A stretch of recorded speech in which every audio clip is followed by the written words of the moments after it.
award-winning national security, border security investigative reporter for TV, radio, and the print media. Kimberly is also the senior foreign policy advisor for the Committee for Responsible Foreign Policy. TV correspondent, CW6 News San Diego, One America News Network. And she streams live usually at Periscope.com, Facebook, and YouTube.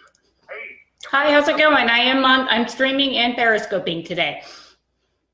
You are streaming at Periscope. No, I'm streaming. That too.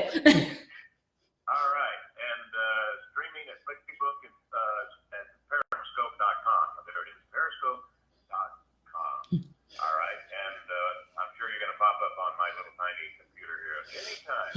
That's the way it happens. Sometimes you have to keep going to timeline, and there it are. Yeah. Hey, yep. Listen, I'm kind of in the dark here about what we're going to do, but I think it has to do with New Zealand. Yeah. And I will tell you one thing. Boy, President Trump, I mean, he's lashing out. He's a little upset, and I don't blame him. Yeah. Because the left, mainstream media, if you're ready for this, listener, in case you haven't heard, they're working overtime, he says, to blame him for the New Zealand massacre. Yep. He said, so ridiculous. You think everybody in the world listens to every little hiccup that Trump makes? Kimberly, I mean, are you giving that much credit? You know what? I just don't think so. In this case, I mean, the mainstream media, remember under Obama, every time there was a terrorist attack out there, it was like, oh my gosh, I hope it wasn't a Muslim, because that just didn't fit their narrative. So I think we're kind of seeing the opposite here. When it's, somebody that is not a Muslim, they're all over it and they want to blame this.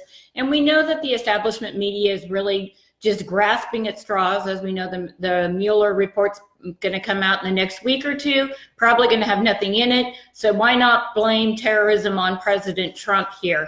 I think that what people need to keep in mind on this, that terrorist attacks on Muslims in Western countries are extremely rare. In fact, the last one that they had was up in Quebec, Canada, where 6 people died. Now, it should never be endorsed it's a horrific act. Murder is murder is murder.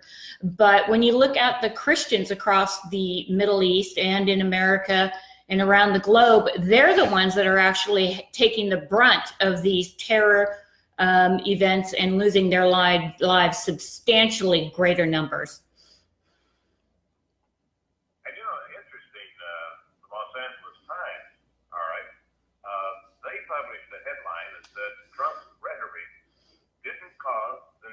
Attack, wait for it, but then they said, but it isn't helping. Well, I guess that was like a mild. I think that also too, in the last week or so, I've noticed in some of the big lefty, magazines, newspapers, and TV, they're slowly starting to give President Trump a little bit more credit.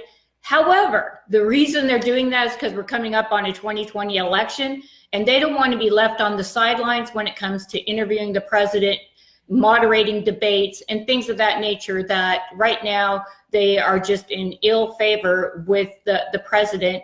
And then like you said in your little on the top of the show here, I mean, Fox News, today they announced they hired Donna Brazile. Okay, she's the gal that actually cheated during one of the debates and gave Hillary Clinton the questions. Fox News hired her, and then they fired Judge Janine, that had a Saturday show that the president spoke up about. So, I mean, it's like... Let me ask you real quick. So, I didn't hear the word that she officially has been fired this time. Well, I mean, it's when they take you off air, most likely they're not going to put you off. I think she kind of falls into the same basket as Kimberly Guilfoyle, who was on the Five for a long time, and then she started dating the president's son. And all of a sudden she lost her job on Fox, and she was upset about it, and it was done they tried to do these things quietly. Unfortunately, I think for Fox News here, Judge Janine is not a quiet person by any stretch. She's a tiny little petite person, but she speaks her mind. I saw some conservative organization, I wish I could remember it off the top of my tiny little head here, but something about, they got a big campaign about let's block Fox News. They're no longer, so they're doing that for the Democrat primaries. Yeah, there are no debates for Fox.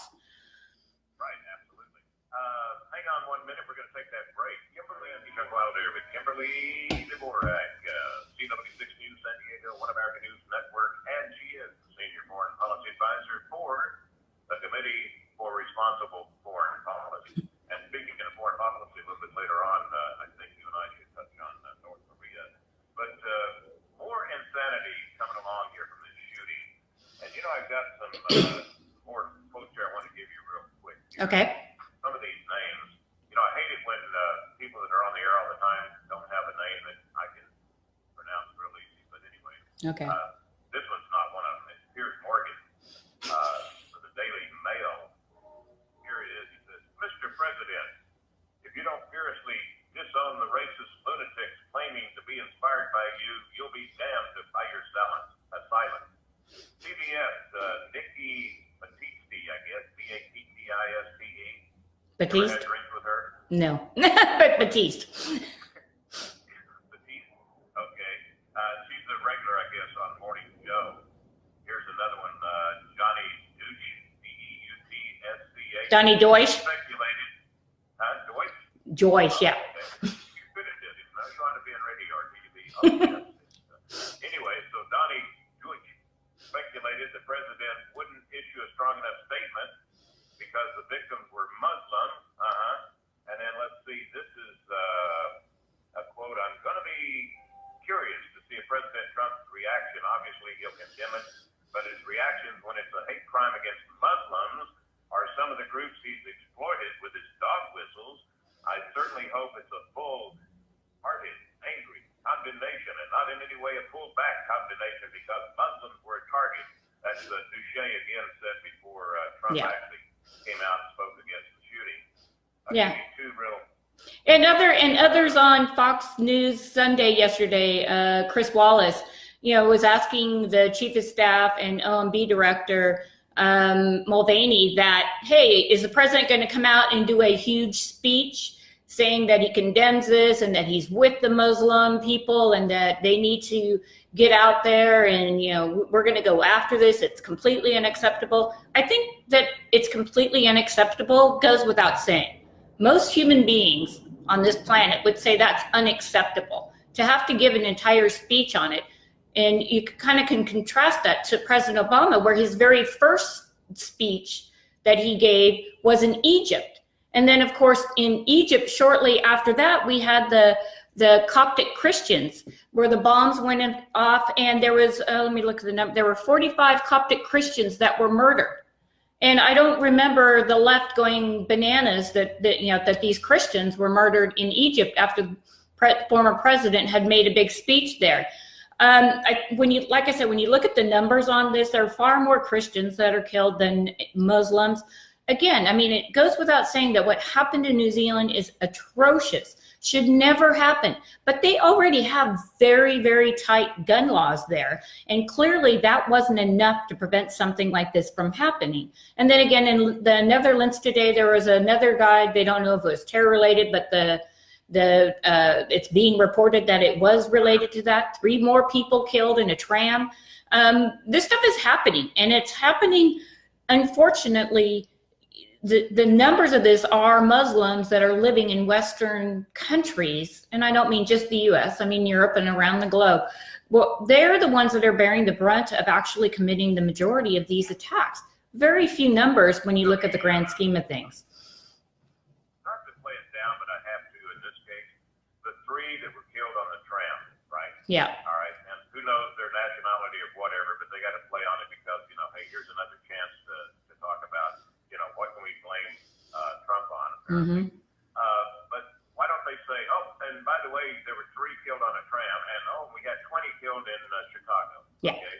No, they can't do that. No. CNN, another one of these intercept columnists, BD Hassan, MEHDI. Want that one there? Yeah. Know her? I won't take that one. He said, he or she said, right? Okay. Far-right terrorism is on the rise in the United States and blamed President Trump for attacks both here and abroad. Yeah. It just goes on and on. But unfortunately, Kimberly, there are so many people that take this fake news, incorrect news for gospel. Well, they do.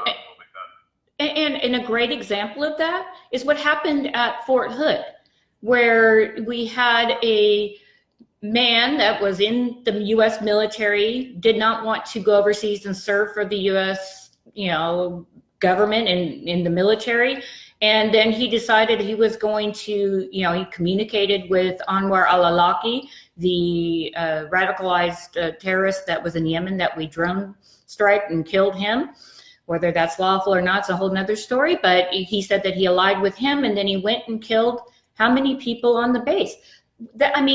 Under the Obama administration, that was workplace violence. So now you've got people like, the mainstream media and that. So they're not going to really account that in the numbers because that was workplace violence. That wasn't terrorism, which of course we all know was terrorism. Anytime you do something like that, it's like yelling flyer. It's terrorism. It's a terrorist act.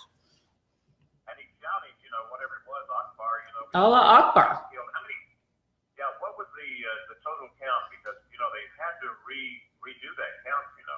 Yeah, they did, because some of them were, civilian employees, and some of them were actually in the military. I'm not 100% on what that final number turned out to be. I think it was in the 30s, though. All right, so let's say there's 33. All right, just for the heck of it. So now it has to be 32. All right, it was Obama's a Democrat. So now it'll be 32 because, one of the dead that they counted was in the womb. All right. Yeah. Yeah. Well, it's true. Yeah, that's another argument I think that can be made, but I just, it's a terrorist act, whether they go to a recruiting station, in the South, whether they go to bases, whether it's the DC snipers that went around and terrorized people, shooting at people, getting gas in the district area here around DC.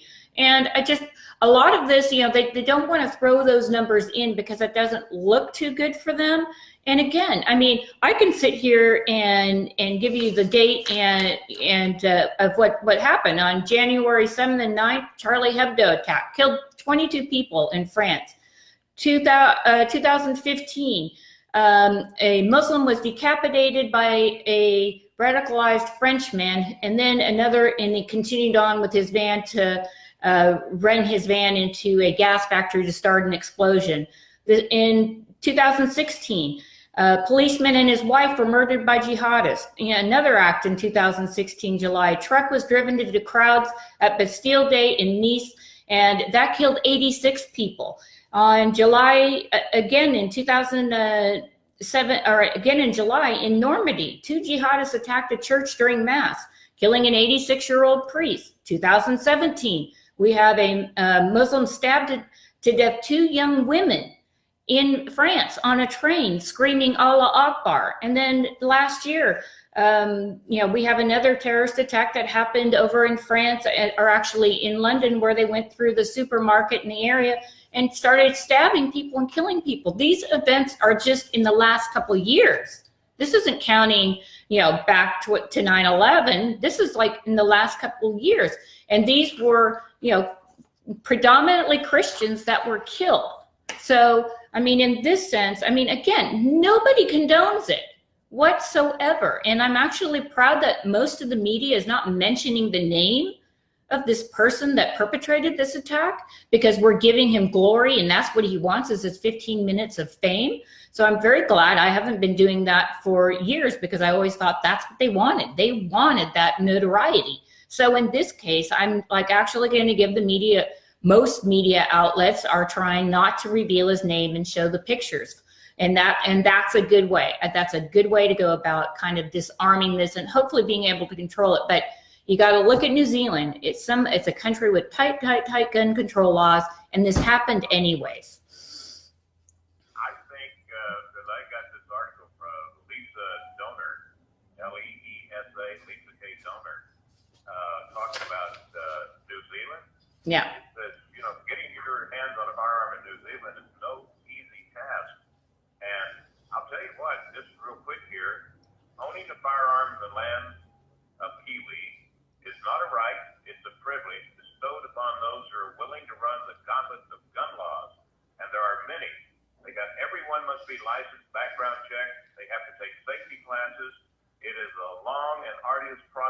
legally own a firearm. And if you think of a gun control law, New Zealand likely already has it on the books. Yeah. And here's the thing, all right? You have an unarmed person in the mosque that was the only person that, did anything because he grabbed the gun and Yep. he fired 2 or 3 times. But the interesting thing, let me find it here. Yes. This guy, okay, and he had Turk Slayer, that was written in the Greek word on his rifle. He had legally bought the 5 guns that he used. People always say, how do they do this? How do they do this? And I always say, well, you outlaw guns, only outlaws will have guns. Exactly. Yeah, exactly. Yeah.